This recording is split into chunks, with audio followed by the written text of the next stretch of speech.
আসসালামু আলাইকুম। জেবি ইলেকট্রনিক্সের পক্ষ থেকে আমি জিয়াদ আপনাদেরকে জানাই স্বাগতম। বন্ধুরা, আমার সামনে দেখতে পাচ্ছেন 3 ভলিউমের একটি বেস্টন সার্কিট বোর্ড ছাড়া এমনি কম্পোনেন্ট লাগিয়ে কমপ্লিট করলাম।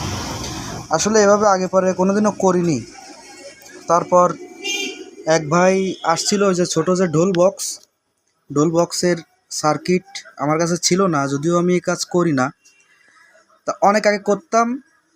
তো তার ইমার্জেন্সিভাবে লাগার কারণে আমার কাছে সেরকমের কোনো ছোটো সার্কিট ছিল না, ওই জন্য আমি হাতে জিনিসটা মডিফাই করে ব্যারো বোর্ডের উপরে তৈরি করেছিলাম। আগের ভিডিও আপনারা দেখতে পেরেছিলেন। তো এই বোর্ডের উপর ডিপেন্ড করে এই 3 ভলিউমের একটি বেস্টন সার্কিট আপনাদের সামনে আজকে নিয়ে আসলাম। তো আমরা সাউন্ড টেস্ট করে দেখব আসলে প্রপারলি সাউন্ড পাওয়া যায় কি না। তো যারা এখনও পর্যন্ত আমার চ্যানেলটি সাবস্ক্রাইব করেন নাই, আপনারা দয়া করে আমার চ্যানেলটি সাবস্ক্রাইব করে দিন এবং পাশে থাকা বেল আইকনটিকে প্রেস করে দিন। ধন্যবাদ সবাইকে।